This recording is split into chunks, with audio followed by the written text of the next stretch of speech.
안녕하세요. 손옥만입니다. 네, 산업용 IoT 실무 응용 5주차 강의를 시작하겠습니다. 5주차 강의를 시작하기에 앞서서 지난번에 진행한 설문조사 결과 네, 학생 여러분들이 희망하시는 바가 조금씩 다르더라고요. 네, 그래서 음, 총 8명의 학생들 중에서 네, 5분의 학생은 여러분들이 직접 학교로 받으러 오시겠다라고 하셨고요. 네. 3분은 학교에 들릴 수 없다라고 되어 있어서 네, 고민을 해봐서 네, 우선은 제가 이번 주에 준비를 하고 다음 주까지 준비를 해서 그 다음 주 중에 우선은 여러분들이 실습할 장비를 다 박스에 패키징하고 그 다음에 목록 다 작성하고 여러분들이 임대에 가는 거 임대 서약서 같은 거 작성 서류 준비를 해서 준비를 해 놓을 테니까 여러분들이 월요일 오후나 목요일 오후에 받기를 희망하시는 분들이 제일 많은 것 같더라고요. 네, 그래서 월요일 오후 또는 목요일 오후에 언제든지 제 연구실에 들려서 받으시면 되는데 다음 주 목요일부터 네, 배포를 해드리도록 할게요. 그 전까지 제가 준비를 해서.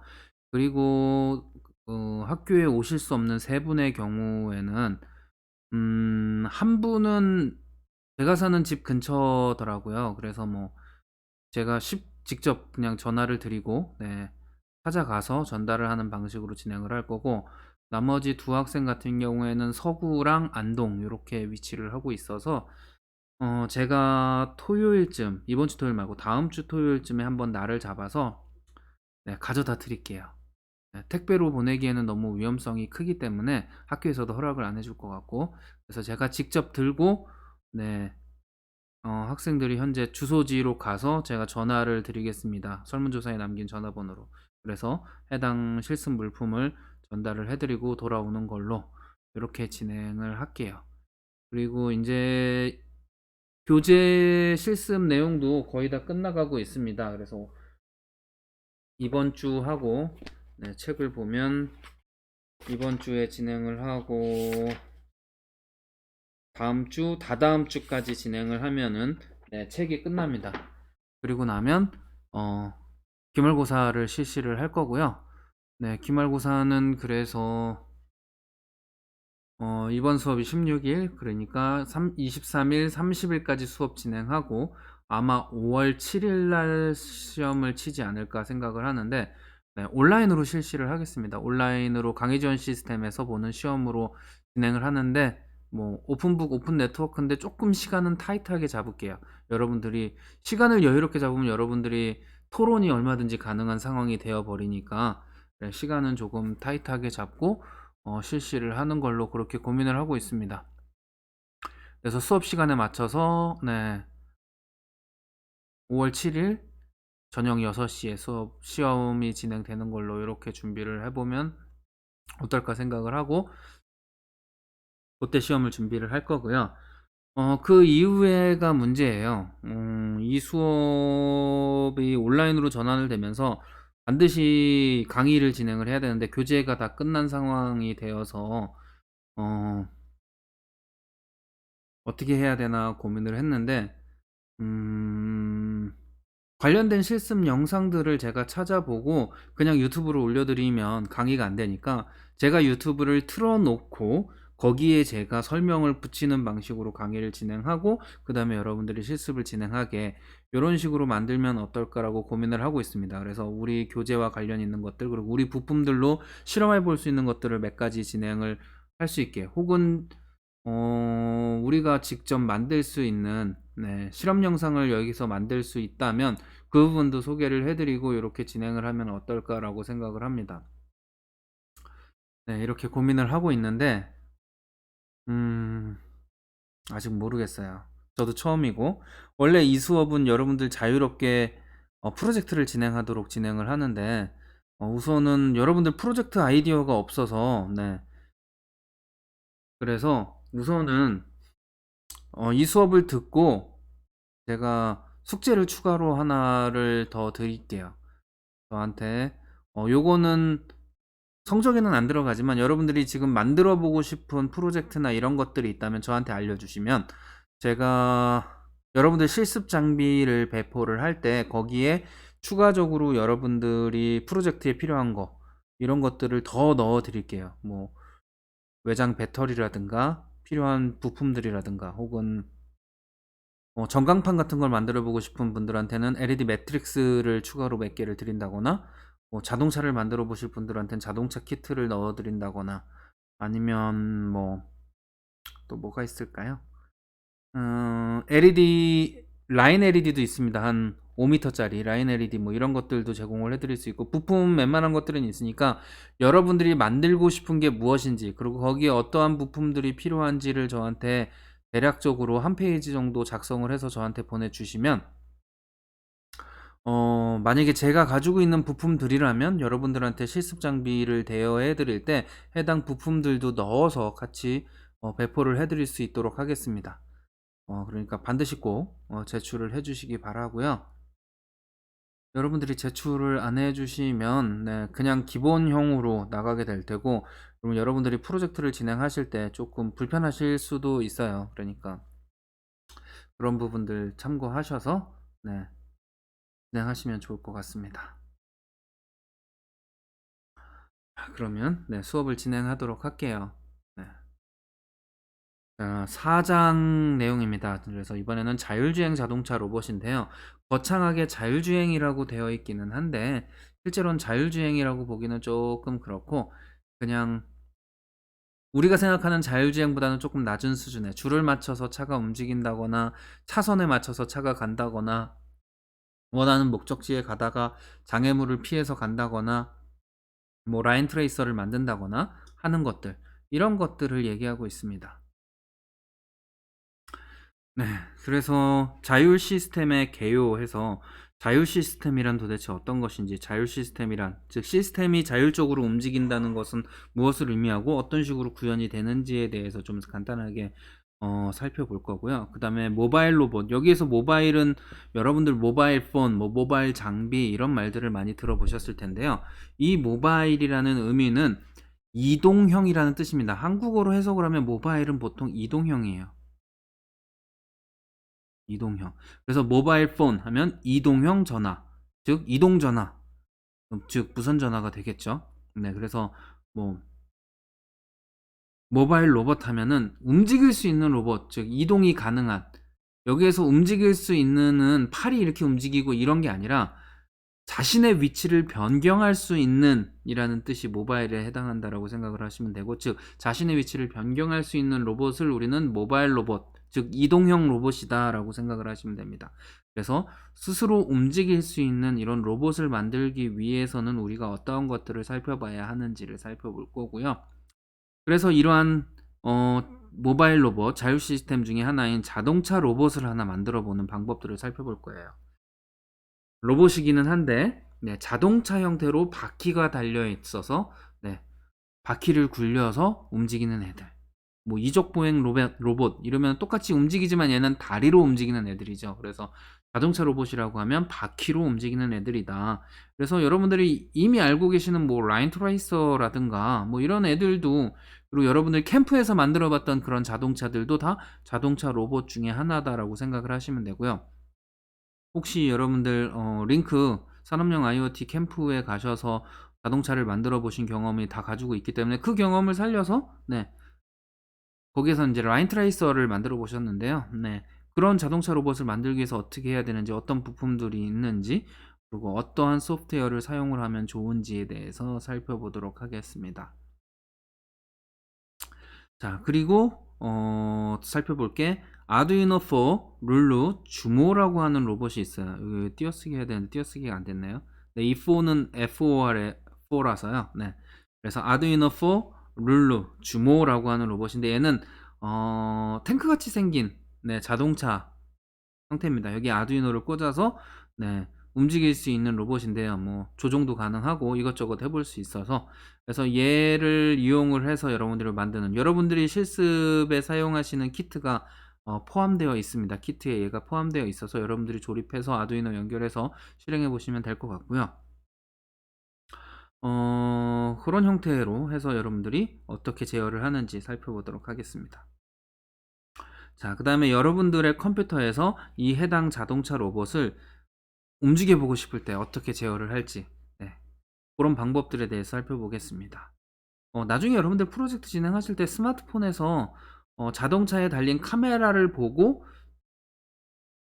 멀리서 자동차를 운전하듯이 조종하는 거, 뭐 이런 거 만들어 보는 것도 상당히 재미있을 것 같아요. 네. 지금 아두이노랑 그 위에다가 다시 라즈베리 파이를 연결하고 라즈베리 파이에 카메라 연결해서, 네, 자동차 위에 얹어 놓으면 여러분들이 스마트폰으로 그 라즈베리 파이에 연결을 해서 화면을 직접 보면서 운전을 하는 그런 시스템도 만들어 볼 수 있습니다. 여러분들이 가지고 계신 키트만으로도 얘는 가능해요. 네. 그래서 이런 것들을 한번 다양하게 고민해 보시고 내가 어떤 걸 만들었으면 좋겠다, 이런 걸 좀 고민을 해 보셨으면 좋겠고, 원래는 한 10주차나 9주차 10주차쯤에 프로젝트를 설계를 하고 이제 한 4-5주 동안 프로젝트를 진행을 하는데, 이번에는 제가 이론들을 짧게 안 끊어가고 좀 앞부분에 배치를 했습니다.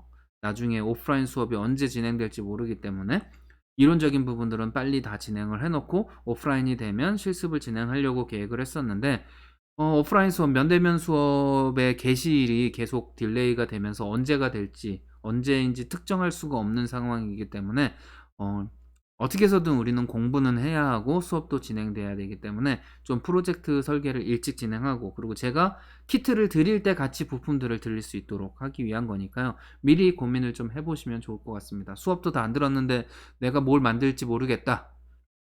이렇게 생각하지 마시고, 평소에 '내가 이런 거 있었으면 좋겠다. 나 이런 거 한번 만들어 봤으면 좋겠어.' 뭐 다양한 거, 황당무계한 아이디어도 좋습니다. 여러분들이 프로토타입을 만들어서 실행 가능한 형태로 만드시면 되고, 만약에 '아 이걸 만들고 싶은데 내가 뭘 해야 될지 모르겠다.' 그럼 저한테 메일을 보내세요. 혹은 전화를 주세요.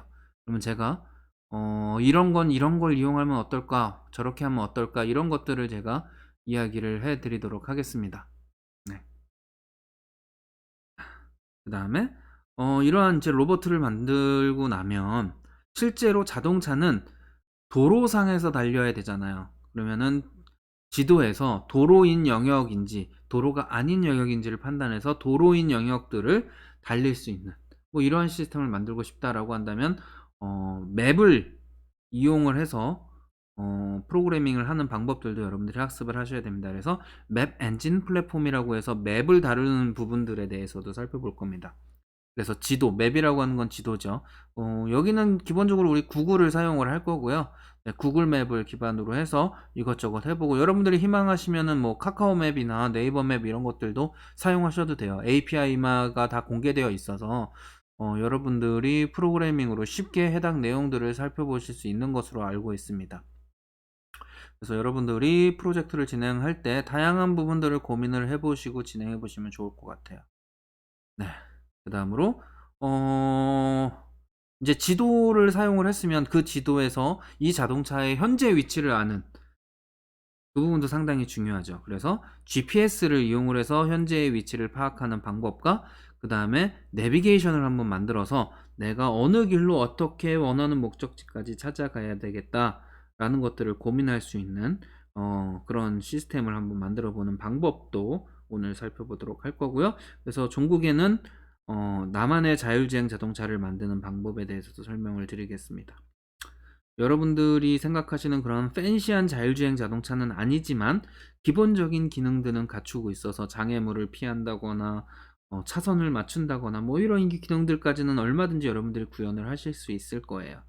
해당 내용들을 살펴보시고 진행을 해보시면 될 것 같고요. 1장에서부터 6장까지 진행해서 여러분들이 PC에서만 실습 가능한 내용들이 지금 실습으로 나가고 있고요. 중간고사 이후부터는 이제 여러분들이 이미 해당 키트들을 다 받아봤다라고 가정하고 1장에서 6장의 내용 중에 여러분들이 반드시 테스트를 해보셔야 되는 것들을 모아서 실습 과제로 내드릴 거고, 그러면 댁에서 여러분들이 그 해당 실습 과제를 실행하고 데모 동영상을 찍어서 업로드하는 형태로 과제 검사를 하겠습니다. 그래서 보고서 작성하고 이러는 것 좀 번거로우니까 실제 동작하는 영상을 찍어서 올리는 형태로 이렇게 바꾸도록 하겠습니다. 네, 그리고 그 중에서 좀 제대로 된 것들은 제가 모아서 나중에 학기가 끝난 다음에 여러분들이 한 성과 동영상으로 만들어서 링크 플러스에 출품하는 걸로 이렇게 한번 고민을 해 볼게요. 네. 자, 먼저 자율 시스템의 개요라고 되어 있습니다. 자율 시스템은 영어로 autonomous system이라고 부릅니다. autonomous system. 여러분들 자율주행 시스템은 잘 아실 거예요. 자율주행 시스템이 영어로 autonomous driving system입니다. 그래서 ADS라고도 부릅니다. 자율주행 시스템. 그래서 주행이라는 글자만 빼면 자율 시스템, 오토노머스 시스템 뭐 이해가 되시죠? 자율주행은 여러분들이 이미 충분히 어느 정도 인지를 하고 계실 거라고 생각을 해요. 어떤 내용인지도 다 아시고 무엇을 얘기하는지도 다 아실 거라고 생각을 해서, 그러면 거기에서 주행을 제외하고, 즉 자동차에 국한되는 단어들을 제외하고 나머지 부분들을 모두 고려를 하시면 이게 바로 자율 시스템이다 라고 생각을 하시면 될 것 같아요. 네. 그러면 자율 시스템은 뭐냐? 어떠한 소프트웨어가 학습을 통해서 여러분들이 수행하고자 하는 작업을 자동으로 수행해주는 시스템을 우리는 자율 시스템이라고 합니다. 그래서 A 지역에서 B 지역까지 이렇게 가야 한다면 자동차가 자동으로 이렇게 간다. 이러면 자율주행 시스템이 되는 거죠. 만약에 로보트가 얘를 걸어서 간다 그러면 자율 보행 시스템이 되겠죠. 네, 이런 식으로 얘기를 하시면 됩니다. 그래서 이 중간에 어떠한 단어를 집어넣으면 대부분 다 말이 됩니다. 자율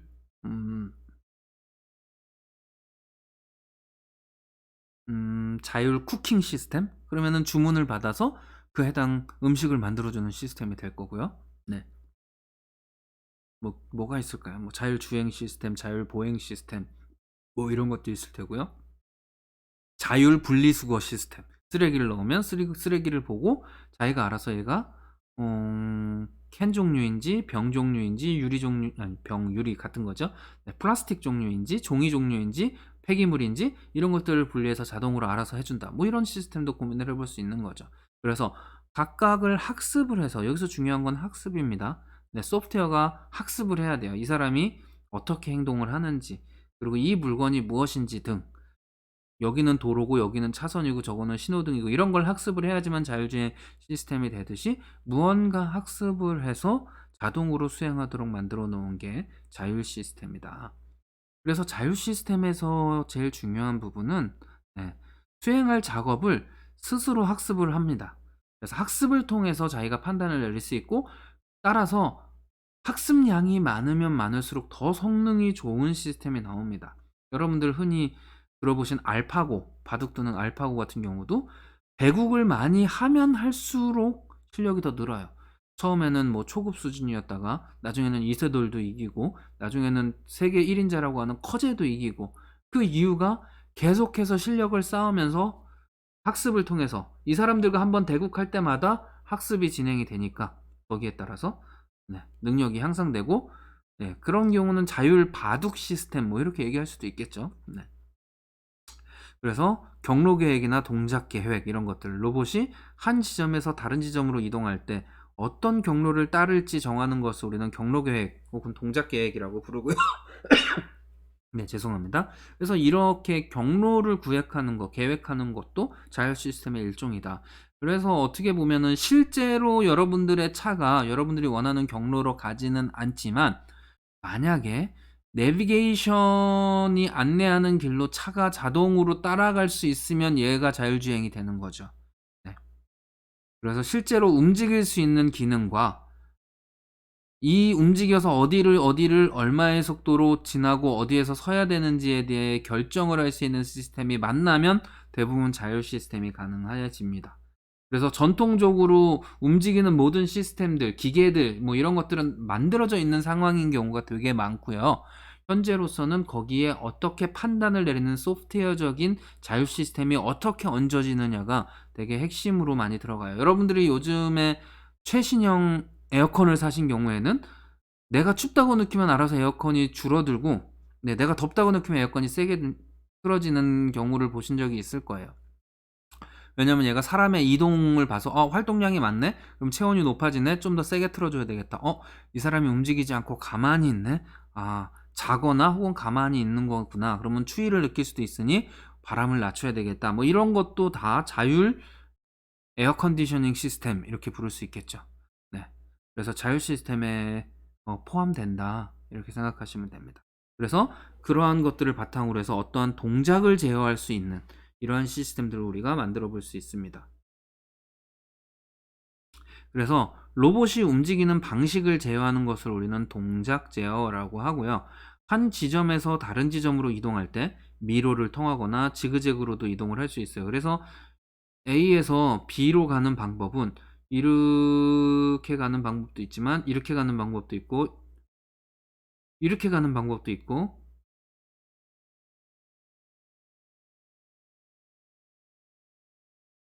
뭐 이렇게 가는 방법도 있을 수 있잖아요. 엄청나게 다양한 방법이 있는데 이때 어떠한 이유로 인해서 A에서 B로 이렇게 이동했는지를 파악하고 이동을 할 수 있으면 동작 제어가 된다. 이렇게 생각을 하시면 될 것 같습니다. 자, 오토노머스 시스템이라고 하는 자율 시스템에서 우리가 핵심적으로 바라봐야 되는 키워드는 크게 6가지예요. 첫 번째가 인지, 커그니션이라고 주로 얘기를 하는 거고요. 그다음에 네, 인식, recognize, recognition이라고 얘기를 합니다. 그다음에 계획, planning이고요. 제어, control, 감지, detection. 그다음에 작동, actuation 해서 어떠한 상황에 대해서 인지를 하고 온도가 떨어졌다, 온도가 올라갔다, 앞에 장애물이 있다. 그러면 인지가 된 상황에서 그게 왜 그렇게 됐는지를 인식을 하고 그거에 대해서 어떠한 행동을 할지를 계획을 한 다음에 그 계획에 의해서 나의 모터나 이런 것들을 제어하고 그 다음에 앞에 어떤 것들이 있으면 감지를 하고 다시 작동을 하는 이러한 형태로 동작을 한다.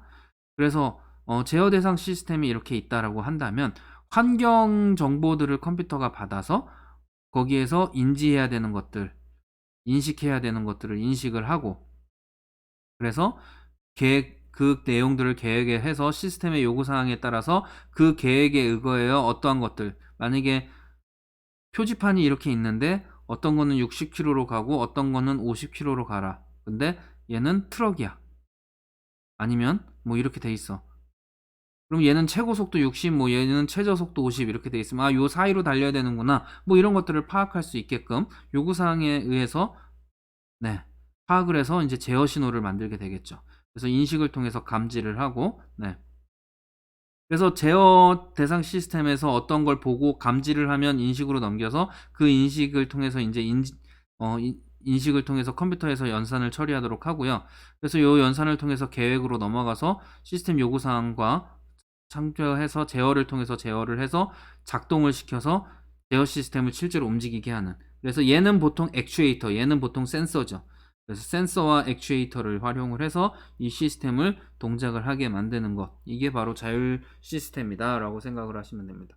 자율주행 시스템도 기본적으로는 이런 형태로 되어 있습니다. 뭐 라이다라고 하는 거나 레이다라든가 그 다음에 초음파 센서, 울트라소닉 센서, 뭐 그 다음에 레이저 센서도 쓸 수 있고요.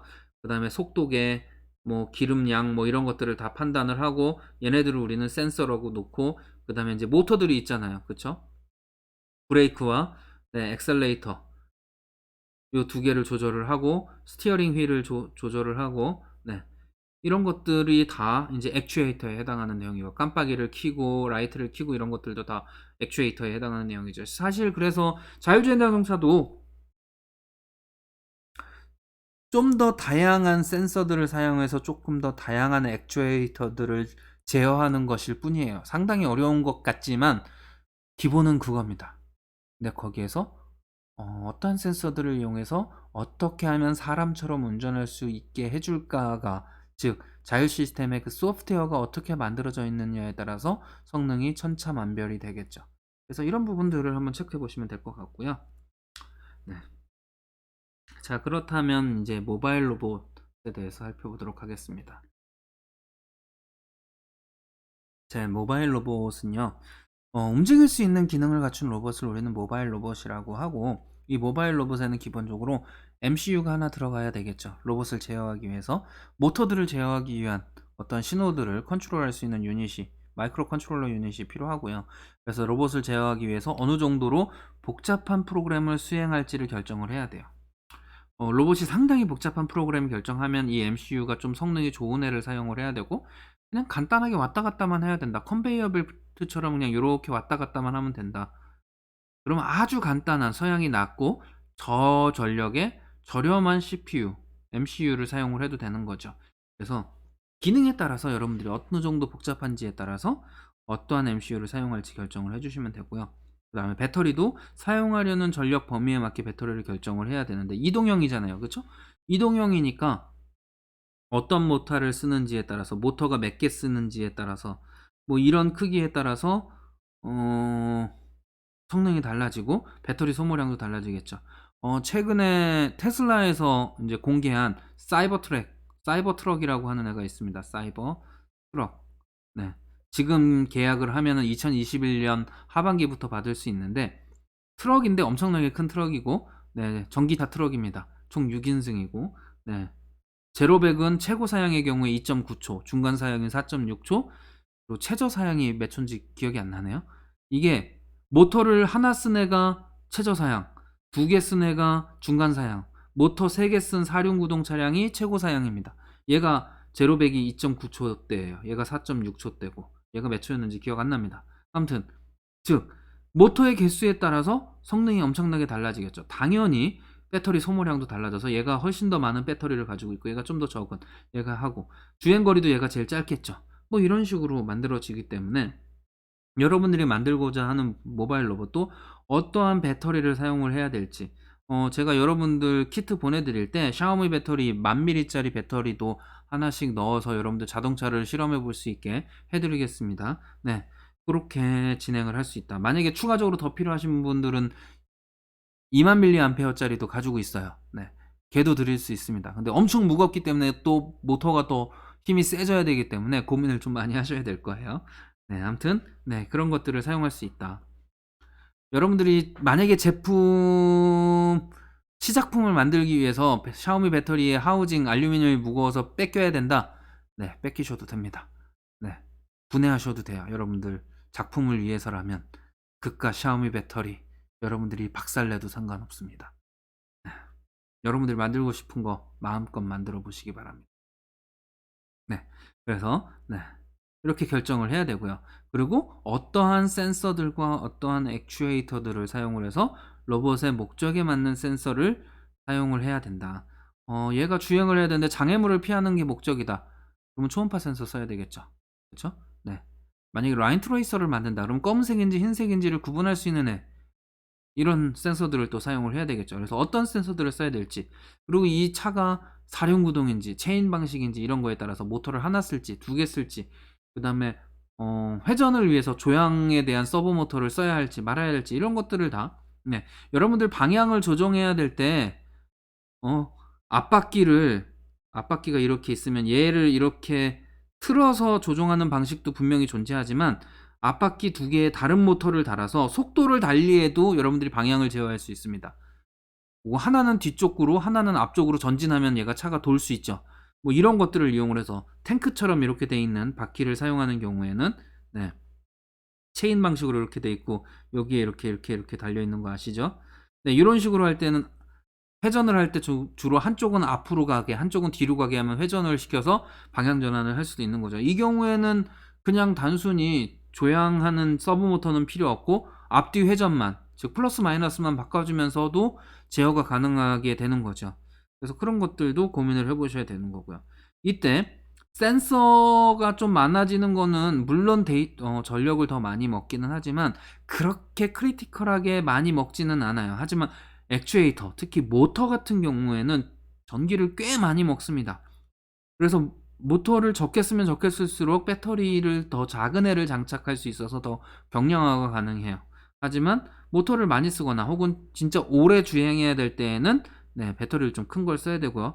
그리고 실제 로봇의 무게에도 영향을 미치고, 로봇의 무게가 커지면 다시 모터가 커져야 되는 악순환이 반복되니까 이 부분도 신중하게 좀 고민을 해야 되는 부분 중에 하나입니다.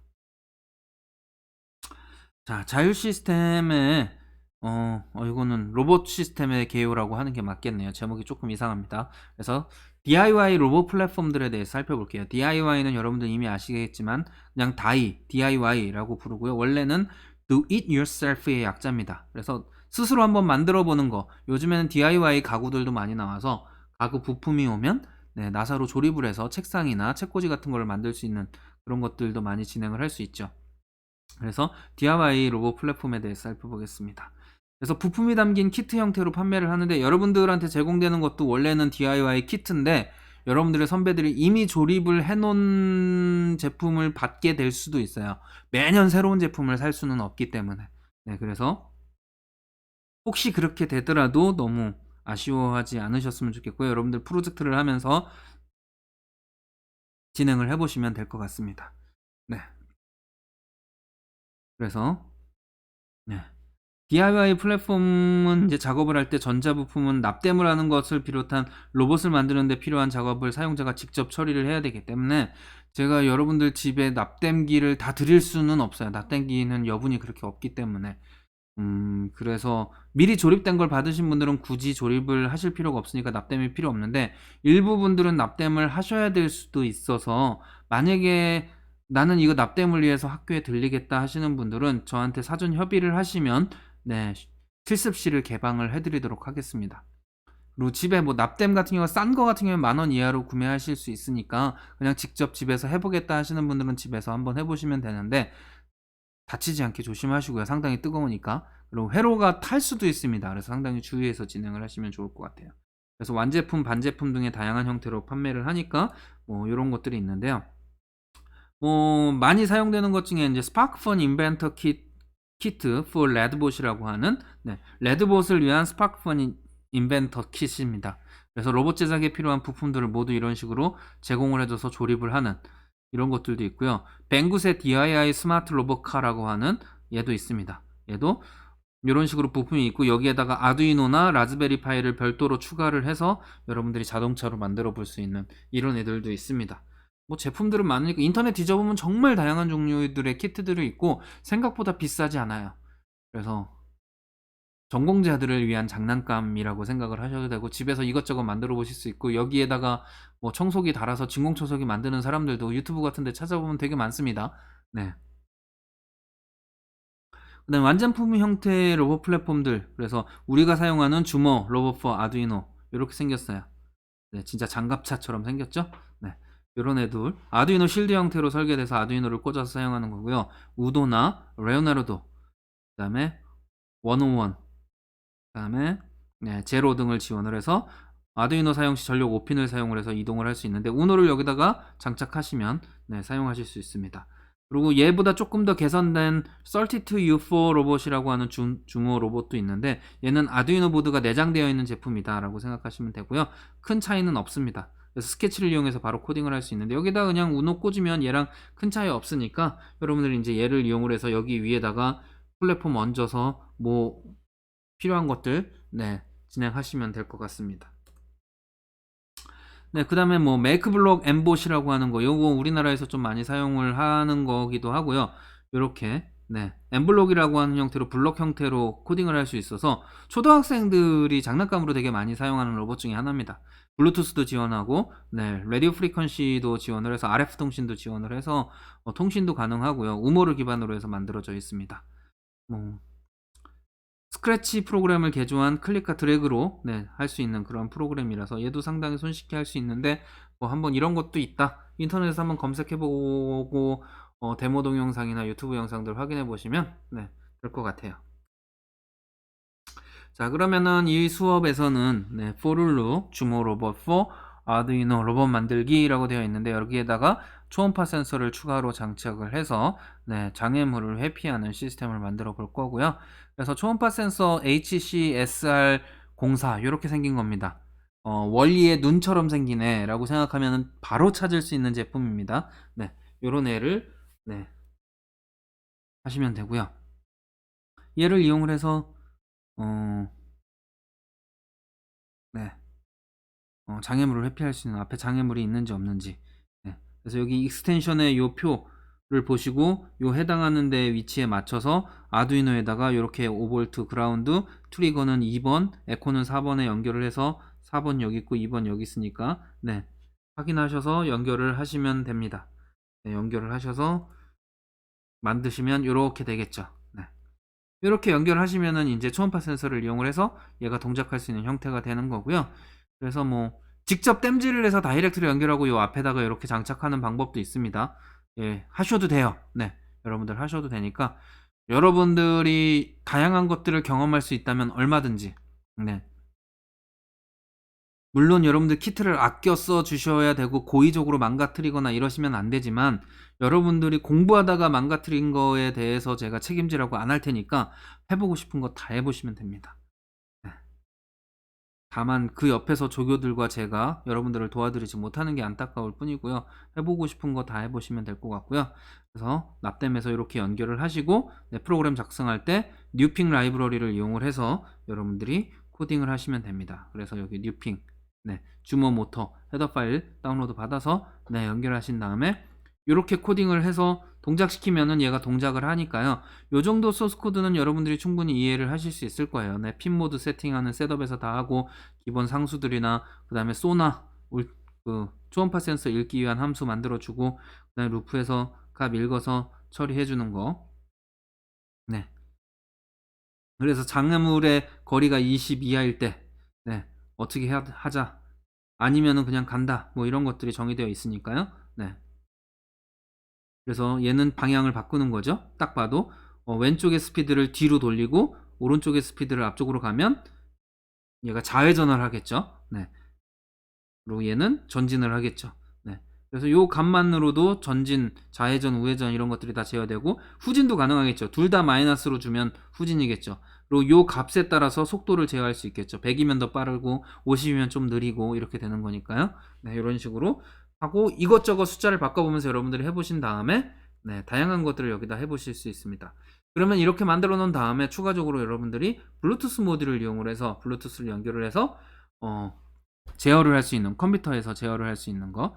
그래서 HC06 모듈을 사용을 할 거고요. 예, 블루투스 슬레이브인데 제가 지금 갑자기 기억이 안 나는데 아마 슬레이브랑 마스터 두 개가 들어가 있고 이게 똑같이 생겼을 거예요. 근데 하나는 화이트로 여기쯤에 이렇게 칠해져 있을 거고 하나는 칠해져 있지 않은데 칠해져 있는 게 아마 마스터일 거고요. 제가 갑자기 기억이 안 나네요. 네. 안 칠해져 있는 게 슬레이브일 겁니다. 그래서 여러분들은 칠해져 있지 않은 애를 찾아서 꽂으시면 될 거고, 네. 구글에서 한번 검색해 보세요. HC06 슬레이브 마스터 구분법. 보면은 대부분 이제 화이트 같은 걸로 칠해져 있는 걸로 구분한다 이렇게 써 있으니까 한번 확인해 보시면 됩니다. 제가 지금 갑자기 기억이 안 납니다. 그래서 UART 프로토콜로 직접 통신이 가능하고 4개의 핀, 요 4개의 선을 이용을 해서 아두이노에 연결해주면 그 다음부터 여러분들 스마트폰이나 뭐 여러분들 컴퓨터나 블루투스를 장착하고 있는 컴퓨터와 연결해서 네, 통신을 할 수 있게 되어 있습니다.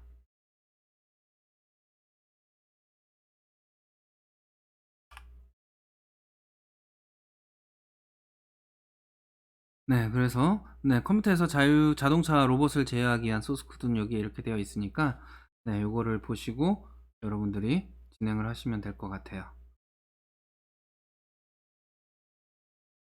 뭐 소스 코드 읽어보시면 여러분들 충분히 이해가 되실 거예요. 이미 1주차에 여러가지 강의 동영상 보충 자료로 아두이노에서 어떻게 하는지도 살펴보셨을 테고 제가 알고 있기에는 8분 모두 사전에 아두이노와 관련된 것들을 한 번이라도 다 해보신 분들로 알고 있습니다.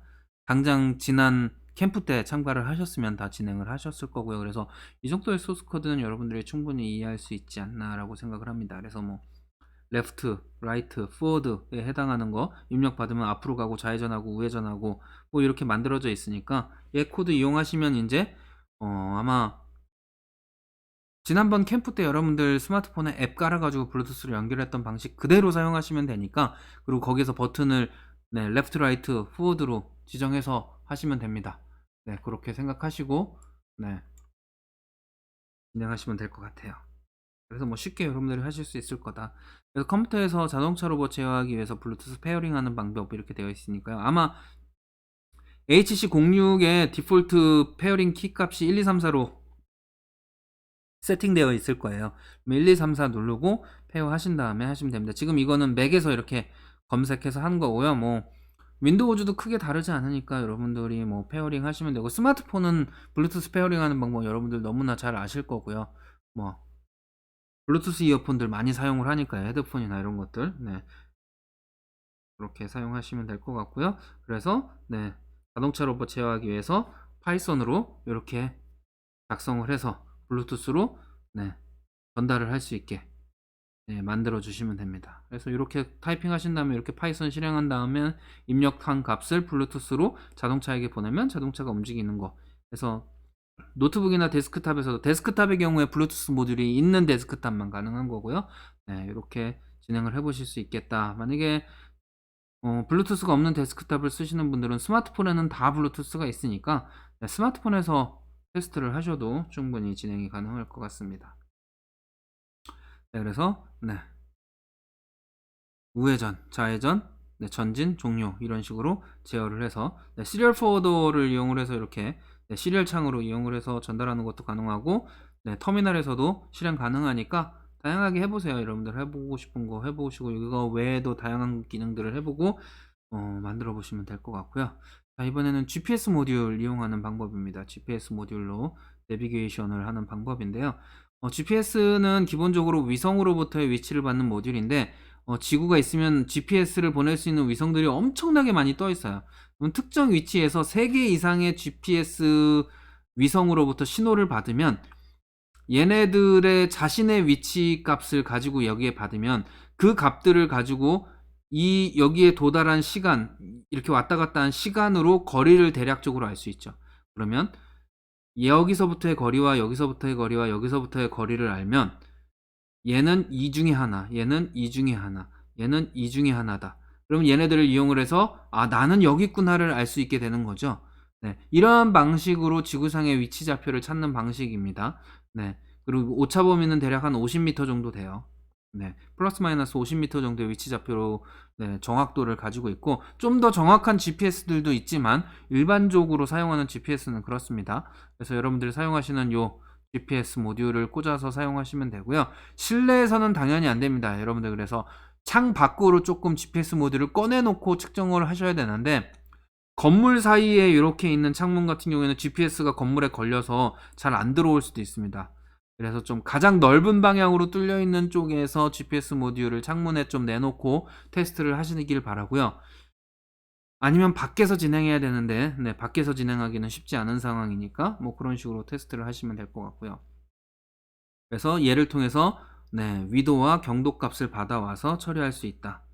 TTL로 출력하기 때문에 우리가 쉽게 읽을 수 있고, 포맷이 없는 원시 데이터이기 때문에 GPS 데이터 파서라고 하는 라이브러리를 통해서 이 원시 데이터를 우리가 알아볼 수 있는 GPS 값으로 변경하는 부분이 필요합니다.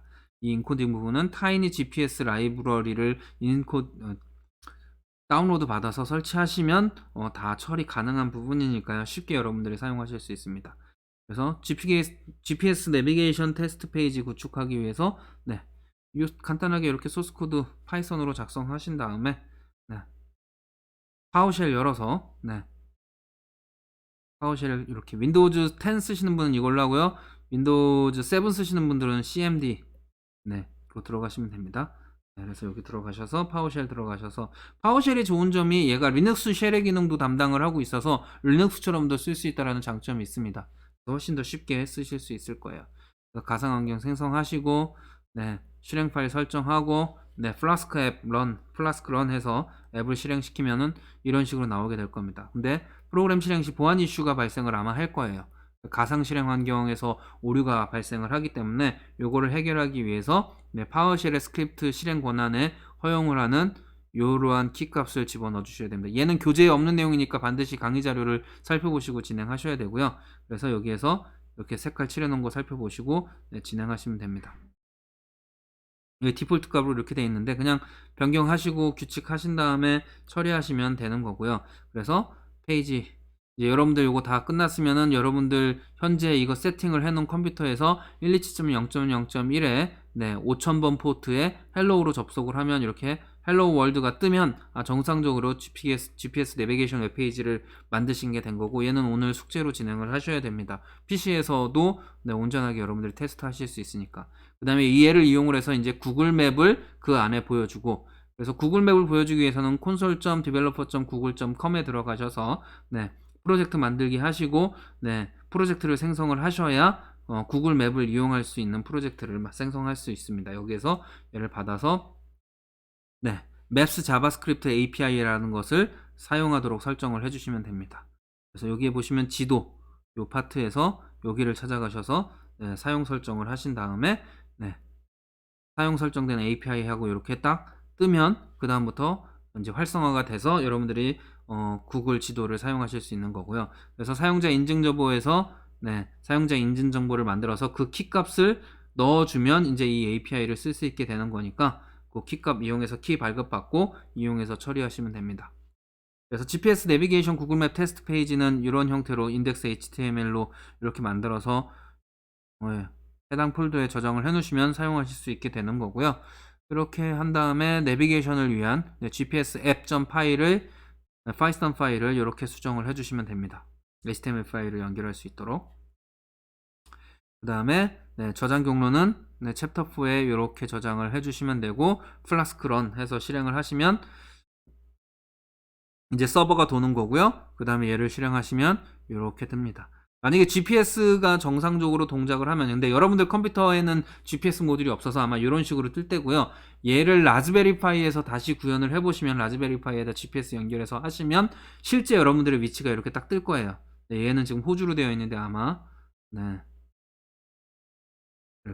이상하게 됐네요. 하도 오랜만에 그러니까 여기라고 이렇게 뜨겠죠. 지도를 진짜 한 20년 만에 그려본 것 같네요.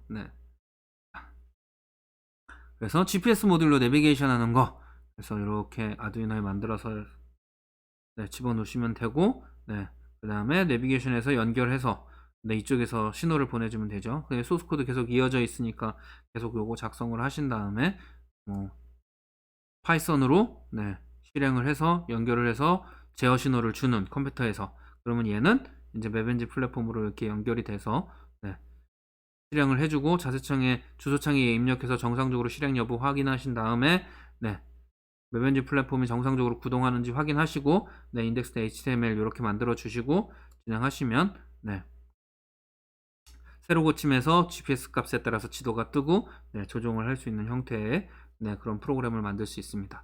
그래서 자동차용 GPS는 요거 이용을 해서 그대로 따라 해보시면 별로 어려움 없이 여러분들 해보실 수 있으니까 그대로 소스코드 따라 쳐보시고 하시면 됩니다.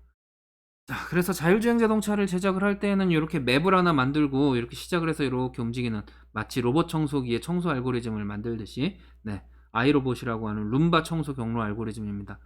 그래서 이렇게 관련된 기능들을 여러분들이 넣어서 실내에서 위치를 안 가지고 처리할 수 있게끔 만들어 보시면 될 것 같고요. 모든 영역을 청소할 수 있고 뭐 이런 것들을 고민하시면 됩니다. 그리고 청소기의 배터리는 무선 충전 방식으로 충전 패드를 여기다 만들어 놓으면 전원이 없으면 여기 와서 다시 충전했다가 다시 이렇게 청소하고 이렇게 청소하고 이렇게 다시 여기 와서 충전하고 뭐 이런 식으로 만들어 놓을 수 있으니까. 그리고 장애물이 있으면 어떻게 회피하고 뭐 이런 것들을 고민해 보시면은 로봇 청소기 정도는 여러분들이 이번 학기 프로젝트로 충분히 만들어 보실 수 있습니다. 실제로 공기를 빨아들이지는 않고 그냥 모터로 이렇게 쓰는 신용만 하시고 실제로 주행하는 것만 이렇게 보여주셔도 상당히 괜찮은 데모 시스템을 만들어 보실 수 있을 거예요. 프로젝트로도 꽤 괜찮은 아이템이 아닐까 생각을 합니다. 자, 이 주소에 들어가시면 구글맵 API 키 발급받는 방법이 상세하게 나와 있으니까요. 그 해당 부분 살펴보시고 진행하시면 될 것 같고요.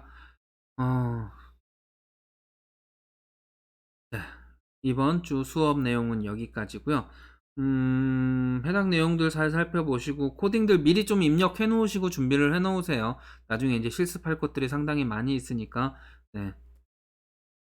그렇게 진행하시고, 이번 주에는 PC에서 실습할 수 있는 내용인 교재 129페이지에서 130페이지에 소개되어 있는 맵 엔진 플랫폼을 이용한 GPS 값 웹페이지 표기라는 프로그램을 입력하고 정상 동작 여부를 확인한 다음에 코드와 해당 내용을 캡처를 해서 보고서 작성해서 제출해 주시면 되겠습니다. 어 네, 고생하셨고요. 제가 최대한 빨리 여러분들한테 배포할 실습용 키트들을 다 준비를 해서 여러분들한테 문자로나 혹은 쪽지로 안내 메시지를 보내 드리도록 하겠습니다. 네. 그렇게 되면은 학교에 와서 수령하고 싶으신 분들은 오셔서 수령해 가시면 되는 거고요. 안 되시는 분들은, 네. 그리고 수령해 가시는 분들은 오셨을 때 저랑 잠깐 프로젝트에 대해서 이야기하시고, 네, 추가적으로 필요한 부품들이 있으면 추가로 제가 더 드릴 수 있도록 할게요. 그리고 제가 댁으로 인제 배송을 가는 경우는 여유 부품을 실어서 가서 현장에서 드리든지 뭐 이렇게라도 해 봐야죠 뭐. 더 많은 부분들을 고민을 해 보겠습니다. '어떻게 하면 여러분들이 좀 더 집에서 편하게 실습을 진행할 수 있을까?' 네, 고민을 좀 해 보고요. 네. 그리고 오픈 톡방 만들어 놓은 데 들어오셔서 질문하시면 조교가 여러분들 실습에 대해서는 그때그때 바로바로 응답을 해줄 테니까 거기에 질문을 남기시면 될 것 같아요. 네. 고생하셨고요. 네. 감사합니다.